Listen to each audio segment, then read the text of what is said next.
शन्नो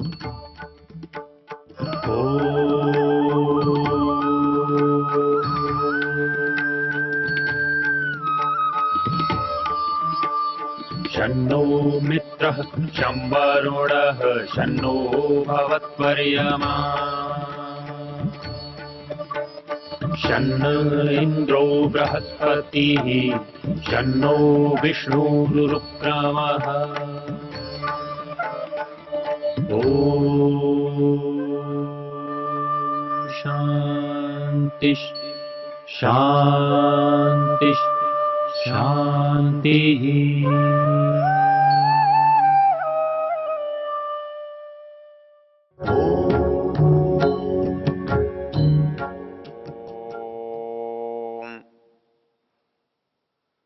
हम जिस मंत्र की चर्चा कर रहे हैं वो मंत्र यजुर्वेद के 32वें अध्याय का है। इस मंत्र का ऋषि स्वयंभू ब्रह्म है और इस मंत्र का देवता परमात्मा है, अर्थात इसका दृष्टा, इसका वाचक स्वयं ब्रह्म है। और इसमें जो बात बताई गई है वो उसका स्वरूप है। पीछे हमने इस मंत्र के प्रथम पंक्ति को देखा था और उसमें बताया गया था कि वो परमेश्वर सब स्थानों पर व्यापक है, वो सभी दिशाओं में है, सभी लोकों में है, सभी भूतों में है, वो इन सब के बाहर है और वो इन सब के भीतर है।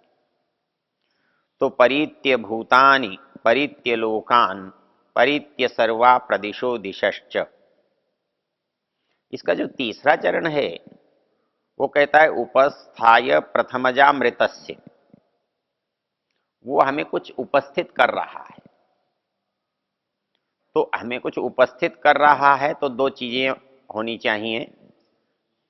जो उपस्थित कर रहा है वो किस चीज को उपस्थित कर रहा है, एक, और किसके लिए उपस्थित कर रहा है, दो। तो इस तरह से तीन चीजें बन जाती हैं।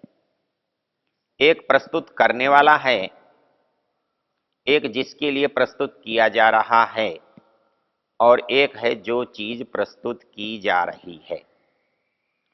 यहां उसके लिए कहा है प्रथमजा अमृतस्य, वो अमृत की चीज है और प्रथमजा है, सबसे पहले है। वो क्या हो सकता है, क्योंकि वो व्याप्त है, सभी लोकों में है, सभी प्राणियों में है।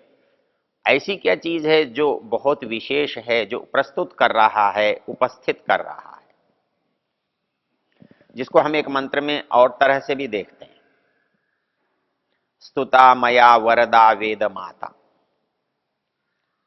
परमेश्वर कह रहा है हमने तेरे लिए स्तुता वरदा वेद माता, उसका स्तवन किया है, उसको गाया है, उसको बताया है, उसको दिया है।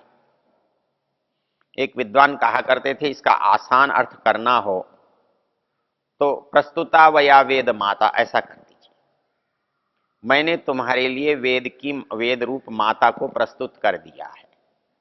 लेकिन स्तुता कहने से या प्रस्तुता कहने से अर्थ में अंतर नहीं आता, क्योंकि जब हम किसी की स्तुति करते हैं तो किसी का गुणगान करते हैं तो हम उसके स्वरूप को ही बताते हैं, उसके स्वरूप को ही उपस्थित करते हैं, और वो किसी के लिए करते हैं और कोई करने वाला होता है। तो इसके लिए यहां कहा गया कि वो जो प्रथमजा अमृतस्य, अमृत की जो पहली चीज है जिसको इस संसार के लिए उपस्थित किया गया है वो क्या है, इसको समझने के लिए आप एक और मंत्र का उपयोग कर सकते हैं।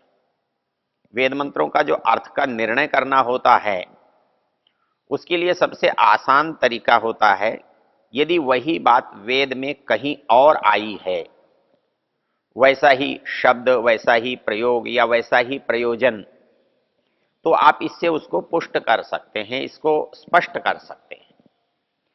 तो जैसे यहां बात की जा रही है ज्ञान के प्रस्तुत करने की, वैसा ही ज्ञान के प्रस्तुत करने वाला मंत्र है यजुर्वेद के 40वें अध्याय, जिसे हम सब लोग बहुत अच्छी तरह जानते हैं, परिचित हैं, हम में से बहुतों को स्मरण है, वो है सपर्यगात शुक्र मकाय मव्रणमस्नाविरम शुद्धम अपाप विद्धम कविर मनीषी परिभु स्वयंभू याथा तथ्यतोर्थान विदधात शाश्वतीभ्य समाभ्य। इस पूरे मंत्र की चर्चा फिर किसी प्रसंग में करेंगे। यहां जो प्रमाणित करने की बात है, पुष्ट करने की बात है, इस बात से दूसरी बात की संगति लगाने की बात है। जैसे यहां कहा गया है प्रथमजा अमृतस्य, वो अमृत की प्रथम प्रस्तुति है, वैसे ही वहां कहा गया है कि शाश्वतीभ्य समाभ्य, उसने शाश्वती समाओं के लिए, समा वहां प्रजाओं के लिए आया है, जीवात्माओं के लिए आया है, मनुष्यों के लिए आया है। तो ये कहता है सपर्यगात शुक्रम अकायम अव्रणम अस्नाविरम शुद्धम अपाप विद्धम कविर मनीषी परिभू स्वयंभू। उसने इतने विशेषणों वाले ने किया क्या? कहता है कि ये जो इतने विशेषण हैं, याथा तथ्यतो अर्थान व्यदधात, अर्थात जो पदार्थ हैं और पदार्थों के जो अर्थ या ज्ञान हैं, पदार्थों का जो उपयोग है, याथा तथ्यतः, ये शब्द बहुत महत्वपूर्ण है। अर्थात जैसे जैसे वो हैं, अर्थात परमेश्वर का जो दिया गया ज्ञान है वो संसार के विद्यमान ज्ञान से कम और अधिक नहीं होता। जैसी वस्तु दी है वैसा ही उसका ज्ञान दिया है। वेद में जैसा ज्ञान है, संसार में वैसी वस्तु है।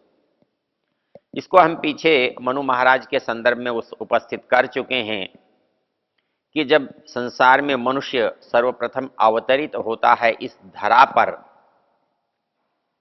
तब उसके सामने खुला संसार होता है और उसके हृदय में वेद की ऋचा होती है। और उस ऋचा के जो याथा तथ्य तो अर्थान जिसको कह रहा है, अर्थात जो चीज जैसी है उसको वैसा ही बताने वाली जो शब्दावली है, वो किसने दी?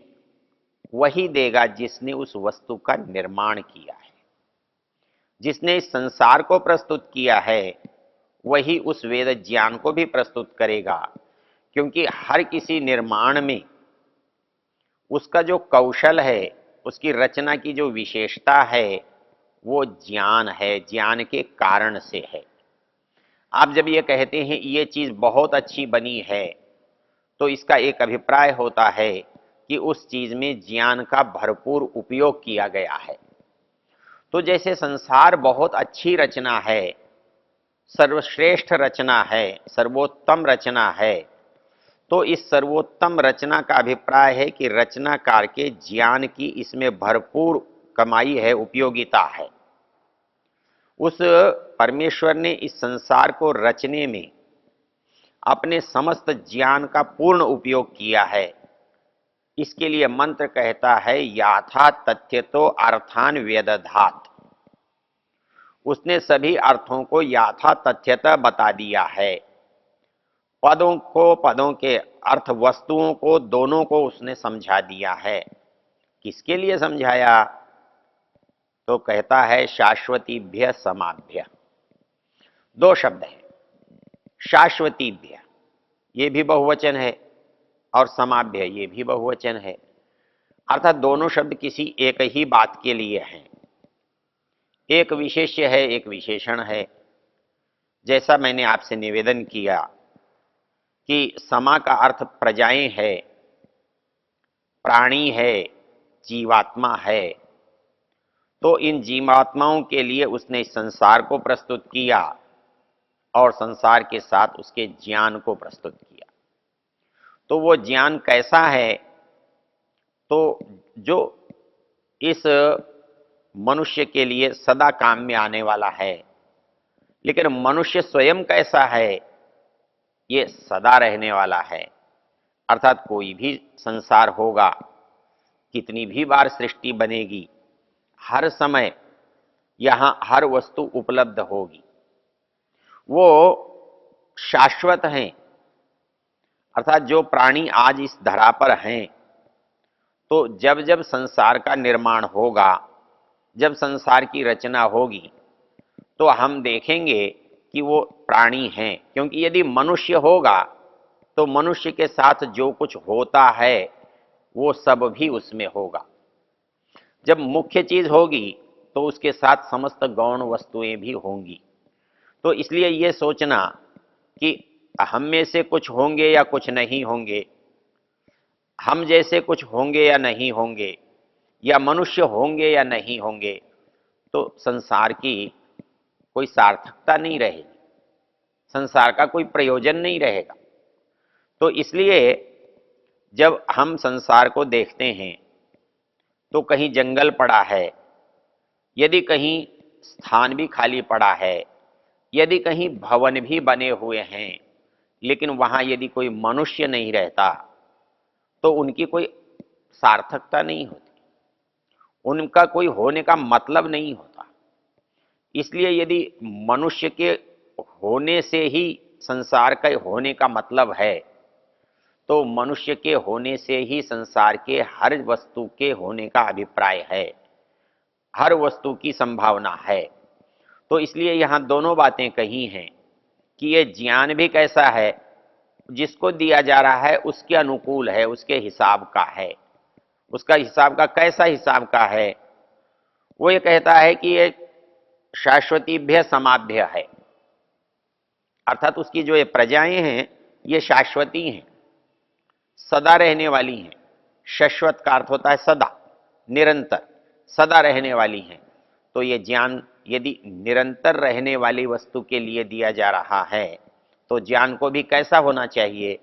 निरंतर वाला होना चाहिए। ये संसार भी प्रवाह है।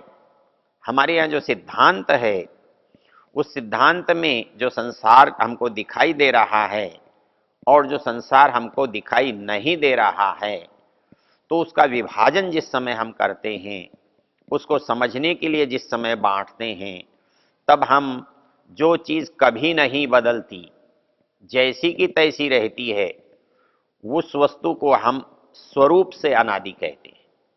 जीवात्मा स्वरूप से अनादि है, परमात्मा स्वरूप से अनादि है, अर्थात इनके अपने रूप में कभी कोई परिवर्तन नहीं आता, कभी कोई बदलाव नहीं आता। तो इसलिए ये परमात्मा में के स्वरूप में कोई बदलाव नहीं आता, तो जीवात्मा के स्वरूप में भी कोई बदलाव नहीं आता।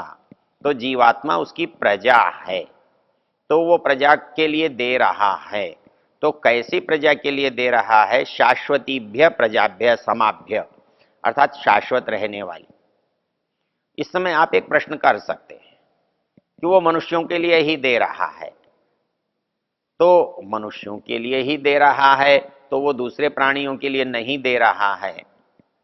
ऐसा है कि दे तो वो सबके लिए रहा है, उसे प्राप्त कौन और कितना और कब कर सकता है ये दूसरे पर निर्भर करता है। एक मनुष्य होकर भी इसको नहीं पढ़ सकता है, नहीं जान सकता है, नहीं पा सकता है। तो जैसे मनुष्य नहीं पा सकता है किसी कारण से, उसकी अविद्या से, उसकी पहुंच न होने से, उसको कोई बताने वाला नहीं होने से, वैसे ही और प्राणी भी मनुष्य नहीं होने से उसे प्राप्त नहीं कर सकते। लेकिन वो प्राणी सदा वो प्राणी ही रहेंगे ऐसा तो है नहीं। जो कुत्ता है वो सदा कुत्ता रहेगा, जो गधा है वो सदा गधा रहेगा, जो घोड़ा है वो सदा घोड़ा रहेगा, ऐसा तो है नहीं। ये तो उसके शरीर हैं जो बदलते रहते हैं। आज एक जीव घोड़े के शरीर में है, गधे के शरीर में है, कुत्ते के शरीर में है, कल वो मनुष्य के शरीर में होता है, हो सकता है। और एक जीव जो आज मनुष्य के शरीर में है, कल वो घोड़े, गधे, कुत्ते के शरीर में हो सकता है। तो इसलिए यहां जो प्रजा का अभिप्राय है, प्रजा से जिसका ग्रहण किया जाता है, वो समस्त जीव मात्र है, अर्थात जब उसकी योग्यता होगी, जब उसकी इच्छा होगी, जब उसकी उपयोगिता होगी, जब उसे प्राप्ति संभव होगी, तब वो इसे ग्रहण कर सकता है। तो इस दृष्टि से यहां जो शब्द पढ़ा है शाश्वतीभ्य समाभ्य, अर्थात तीन चीजें अलग अलग हो गई कि ये प्रजा है तो कैसी है, शाश्वत रहने वाली है। इसका दिया गया ज्ञान कैसा है, प्रजा शाश्वत है तो दिया गया ज्ञान अपने आप ही शाश्वत हो जाएगा, क्योंकि प्रजा के लिए ज्ञान दिया गया है और जब तक प्रजा रहेगी उसका ज्ञान उसके लिए अनिवार्य होगा, उसको देना होगा, उसको बताना होगा। तो इसलिए वो ज्ञान कैसा होना चाहिए, जितना भी उसके लिए उपयोगी है, आवश्यक है, अनिवार्य है। तो जितना ज्ञान है वो पूरा है, एक शर्त है। जितना ज्ञान है वो सब जीव मात्र के लिए है, ये दूसरी शर्त है। और वो ज्ञान जब तक जीव की उपस्थिति है, जब तक जीव इस संसार में विद्यमान है, तब तक वह ज्ञान भी रहेगा, विद्यमान होगा, ये इसकी तीसरी शर्त है। तो इसलिए यहां पर, क्योंकि वो जो ज्ञान देने वाला है वो स्वयं भी कैसा है, अमृत है, और वो जिसके लिए दे रहा है वो कैसी प्रजाएं हैं, वो भी स्वरूप से अमृत हैं, वो कभी नष्ट होने वाली, बदलने वाली नहीं है।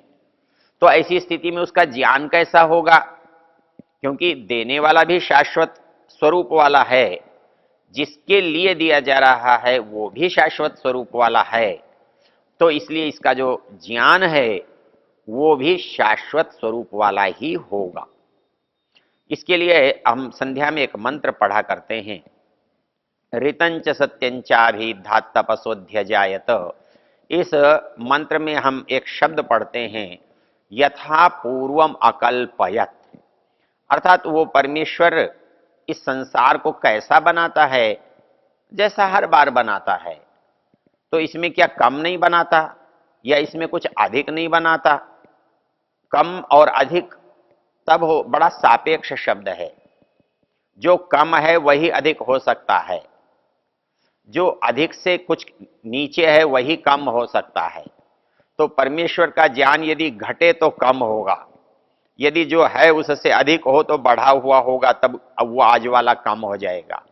तो इसलिए कम और अधिक, बढ़ना और घटना, ये उस ज्ञान में संभव है जहां ज्ञान की पहले से कमी है, अनुपस्थिति है। तो जो शाश्वत है तो उसका ज्ञान भी शाश्वत है, जो पूर्ण है उसका ज्ञान भी पूर्ण है। वो जिनके लिए दिया गया है वो भी शाश्वत है, बस उसमें एक अंतर क्या है, वो पूर्ण नहीं है, वो स्वरूप से अनादि होने पर भी प्रवाह से अनादि नहीं है। क्योंकि प्रवाह से संसार अनादि है तो स्वरूप से नहीं है। अर्थात ये संसार बनता है और बिगड़ जाता है, चीज उत्पन्न होती है और नष्ट हो जाती है, चीज घटती है, बढ़ती है, चीज बड़ी है, समाप्त हो जाती है, छोटी है, बढ़ जाती है। ये जो अंतर है, ये जो परिवर्तन है, ये जो प्रवाह है, ये प्रवाह से अनादि होना सृष्टि को बताया है। तो इस तरह से इस संसार में परमेश्वर ने जो ज्ञान दिया है वो जीवात्माओं के लिए दिया है, और इस संसार में जो कुछ, जो भी जहां भी उत्पन्न होगा उन सब के लिए दिया है। ओ